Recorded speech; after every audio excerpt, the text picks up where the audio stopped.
Wilujeng enjing barudak sampurasun. Hidup we ieu urang diajar bahasa Sunda. Sok buka buku paketna halaman 35 nepikeun ka 37.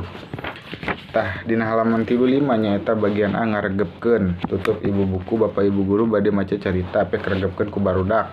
Tah dina halaman 35 nyaeta aya cerpen anu judulna nyaeta diajar di kelas 2. Ari cerpen teh nyaeta cerita pendek.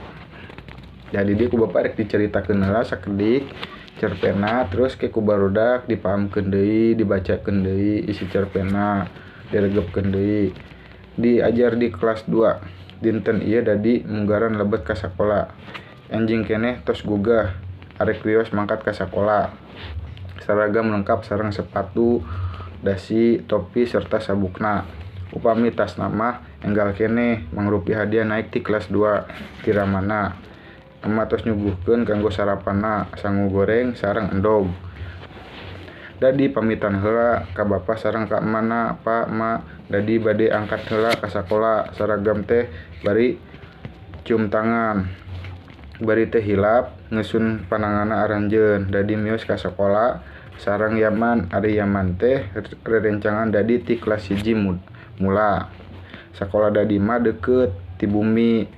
Ku kituna dadi sareng Yaman mah ka sakolana leumpang. Sadugina ka sakola tos seueur rencangan aya nu nuju aramang ka bumi. Aya oge anu ngarobrolkeun upami dadi sareng Yaman mah ngobrolkeun uplek sareng rencanganna nu diobrolkeun nyaeta pangalamanna.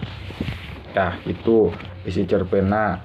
Tadi dieu anu bagian B nyaeta ngajawab pananyaan. Sok ku barudak jawab pananyaan eta hiji nepi 10 jawabanna aya di cerpen eta.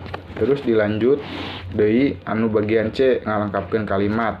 Tah contohna aya dina anu kotakan anu warna pink tah. Contohna kieu rebun-rebun dalam kurung rebun-rebun jadi geus indit ka sakola.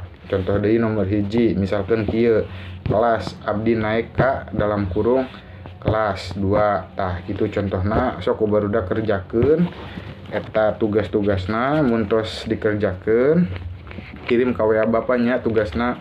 Oke lewat Japri. Hartu nuhun.